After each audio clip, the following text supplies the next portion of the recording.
Nosotros somos el equipo número 2 y esta es la práctica número 3 llamada prueba de tensión. El objetivo de esta práctica es conocer la acción de la máquina universal y someter dos materiales que son el acero 4140 y el aluminio 6061 a una prueba de tensión bajo las normas de la ASTM. Los materiales empleados en esta práctica fueron la norma de la ASTM E8-00 Anexo 1, un vernier digital, dos probetas, una de acero 4140 y otra de aluminio 6061 y una máquina universal.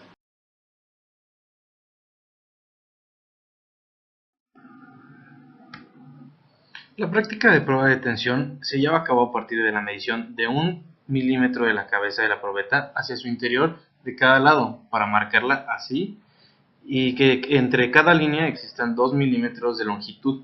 Además, también tenemos que medir la circunferencia de la probeta para poder después usarla para sacar el área. Enseguida tenemos que preparar la máquina universal para poder introducir la probeta en las aspas en la parte que forman la V de la parte de arriba. Luego las sujetamos con las tensas para después introducir la pieza y ponerle el extensómetro que en las marcas que previamente habíamos colocado.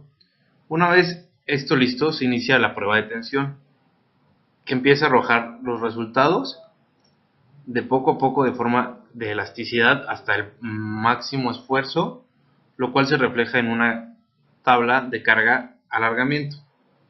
También hay que tomar en cuenta que el extensómetro se tiene que quitar cuando la máquina no lo pide. Las pruebas de tensión se realizan con el objetivo de conocer las propiedades mecánicas del material al que sometemos a la prueba.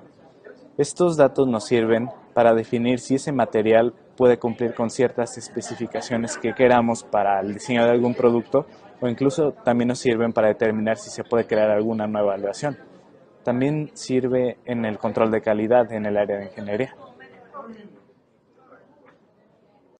Se sometió el acero 4140 a una prueba de tensión, ya que se obtuvieron las gráficas de este proceso, se pudieron sacar los valores del módulo de elasticidad, resistencia a la fluencia y resistencia a la tensión, y estos valores experimentales compararlos con los que había en manuales, para poder sacar su error porcentual. El módulo de elasticidad y su error porcentual nos dio aproximadamente de 68%, lo cual es debido a que la probeta se deslizó de las mordazas, y esto hizo que se alterara el proceso.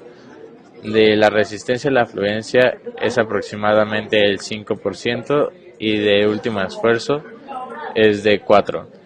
La variación de estos porcentajes es debido a que por lo menos la ASTM nos dice que el proceso se debe hacer al menos unas 30 veces y nosotros solo lo hicimos una.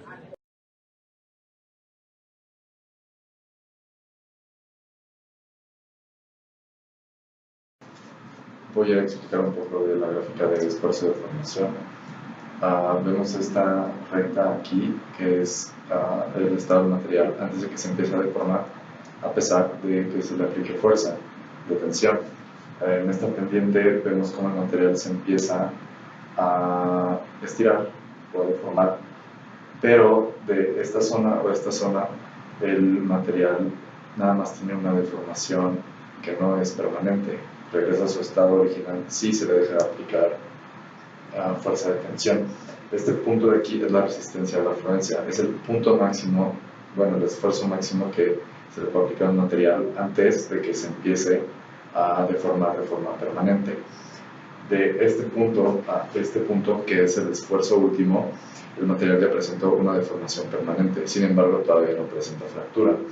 Este punto, que es el esfuerzo último, es la última cantidad de fuerza que se le puede aplicar al material antes de que se fracture. Después, esto significa fractura en el material. El módulo de elasticidad se podría explicar como la pendiente que presenta la recta de los materiales dentro de esta gráfica. Para complementar algunos de los términos que se ven en la gráfica, El módulo de elasticidad es una constante elástica que presenta cada material, que se puede decir que es el límite elástico, es la medida de la tenacidad y rigidez de un material o su capacidad elástica. Mientras más grande sea el valor del módulo, más rígido es el material.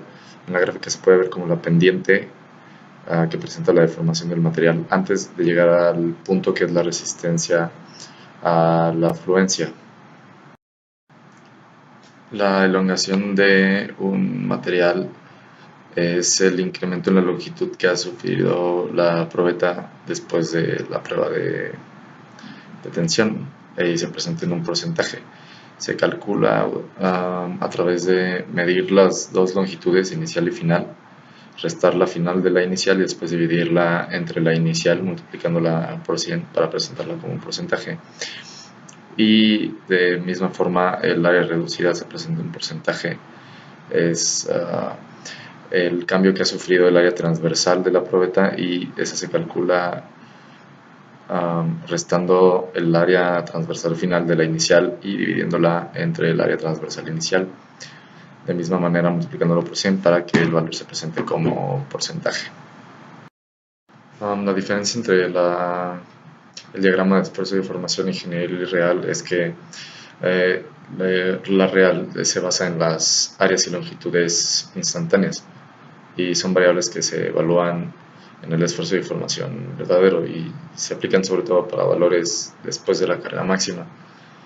Y el diagrama de esfuerzo de formación ingenieril se basa más en datos que como son el área inicial y longitud inicial de la probeta y por lo tanto pues no tiene mucho sentido después de que se aplica la carga máxima porque llegan a discrepar de la realidad. Esta práctica fue muy importante para entender cómo funcionan los materiales cuando son sometidos a diferentes condiciones. En este caso fue esfuerzo, tensión, y así podemos analizar sus propiedades y saber para qué las vamos a necesitar en el futuro para solucionar problemas y qué uso les vamos a dar. Ahora nada más probamos los materiales, pero como también usamos las máquinas, ahora también sabemos cómo realizar pruebas en diferentes materiales, usando, pues claro, las probetas, y así pues calcular si son o no eficientes para el uso que necesitamos darles. Mi conclusión respecto a esta práctica es que es muy importante saber cuál es el último esfuerzo que puede soportar una pieza o un material para que éste cuando se procese y se convierta en piezas o parte de un mecanismo no se fracture y pueda aguantar para su fin último. Gracias a la práctica aprendí cómo se comportan los materiales cuando se les ejerce una tensión, en específico los metales.